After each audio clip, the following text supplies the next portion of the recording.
मुख्यमंत्री पृथ्वीराजजी चव्हाण, नारायणराव राणे, सुनील तटकरे, संभाजीराजे भोसले, व्यासपीठावरील सर्व माझे मित्र आणि इतर मान्यवर, श्रोत्यांमध्ये बसलेले अनेक मान्यवर आणि बंधू भगिनींनो,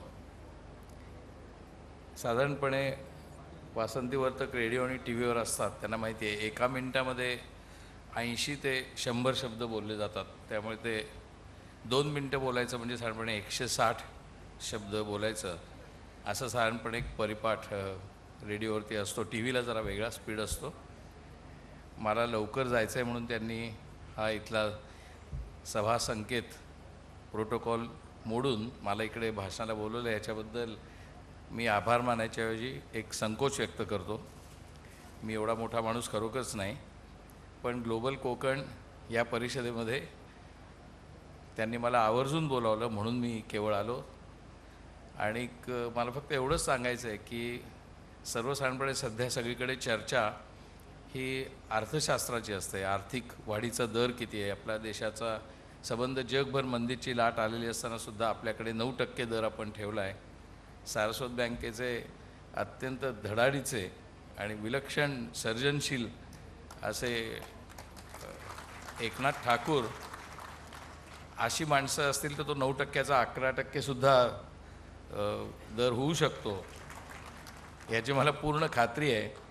पण एक गोष्ट मला इथे सांगावीशी वाटली आणि ती इथे सुदैवाने लिहिलेली आहे की त्यांनी कोकणच्या नंतर आर्थिक वाढीच्या दराबद्दल लिहिलेलं नाही आहे.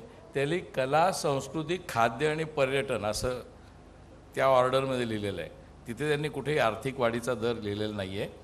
आणि मला ती गोष्ट स्वागतार्ह वाटते अशा अर्थाने की खरोखरच कोकणचा आत्मा जो आहे तो कलेमध्ये आहे, संस्कृतीमध्ये आहे आणि खाद्यातही आहे. आणि आता पर्यटनात नारायण राणेंच्या पुढाकारामुळे होतो आहे आणि तो नक्की होणार आहे.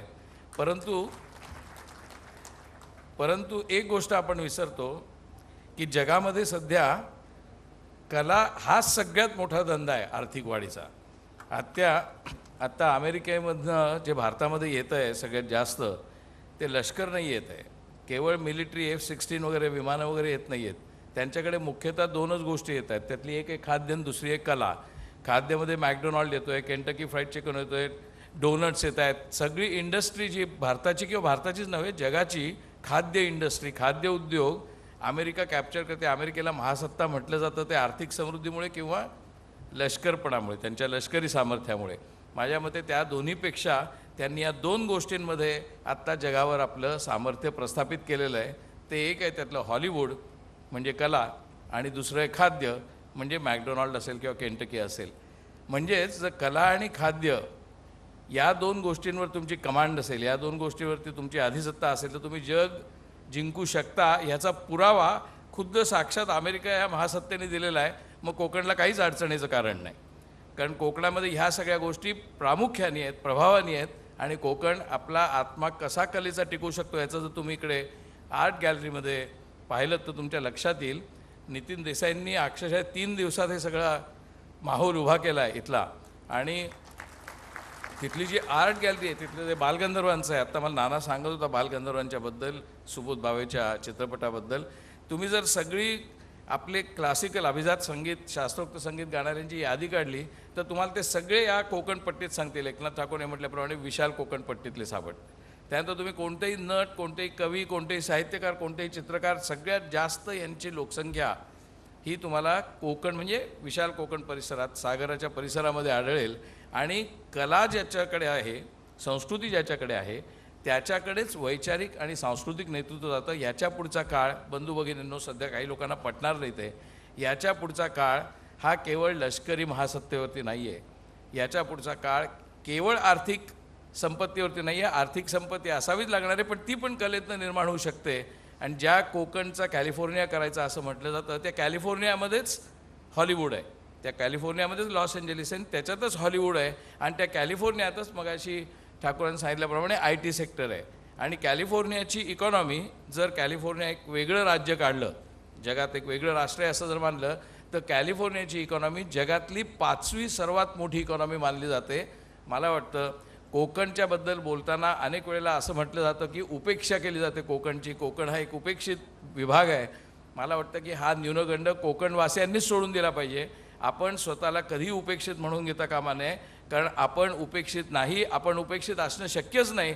आपण संबंध जगावरती सांस्कृतिक एक प्रकारचं अधिराज्य गाजवू शकतो, साम्राज्य नव्हे, एक जगाला सांस्कृतिक देण देऊ शकतो. अशी संपत्ती, कलेची संपत्ती, केवळ खनिज संपत्ती नाही, ती आपल्याकडे आहे. त्या कलेच्या संपत्तीचा, त्या क्रीडेच्या संपत्तीचा, इथे वेंगसरकर आहेत, कला, क्रीडा, खाद्य, पर्यटन ह्याच्यातनं सुद्धा प्रचंड मोठी आर्थिक वाढ आपल्याकडे होऊ शकेल. आणि जैतापूरचा त्यांनी उल्लेख केला. मला असं वाटतं की जैतापूर तिथे आलाच पाहिजे, कारण अशा प्रकारचा उद्योग आल्याशिवाय सुद्धा खऱ्या अर्थाने सार्वत्रिक, का की कोकणच्या विकासाचा प्रश्न नाही आहे. जैतापूर हा काही कोकणच्या विकासापुरता मुद्दा नाही आहे. जैतापूरचा प्रकल्प हा राष्ट्रीय विकासाचा मुद्दा आहे. आणि कोकणमधनं जर असा राष्ट्रीय विकासाचा प्रकल्प उभा राहिला तर कोकणचं नाव खरोखरच जगाच्या नकाशावरती जाणार आहे. मला असं वाटतं की त्याच्याबद्दल जे विरोध करणारे लोक आहेत त्यांनी पुनर्विचार करावा. त्यांचा विरोध चांगल्या हेतूने असेल, तिथल्या शेतकऱ्यांना चांगले पैसे जमिनीचे मिळावे म्हणून असेल. सुदैवाने पृथ्वीराज चव्हाणांनी तशी घोषणा पण केली आल्या मुख्यमंत्र्यांनी. आणि मला असं वाटतं तो न्याय मिळत असतानाच जर विकासाचाही न्याय पण दिला आणि कलेचा न्याय दिला तर मला असं वाटतं कोकणला कधीही स्वतःला उपेक्षित म्हणून घ्यावं लागणार नाही. आणि कोकण महाराष्ट्राचा एक आदर्श प्रांत होईल. कोकणचा कॅलिफोर्निया नाही, मग कॅलिफोर्नियाला वाटायला लागेल आपण कोकण व्हावं. धन्यवाद.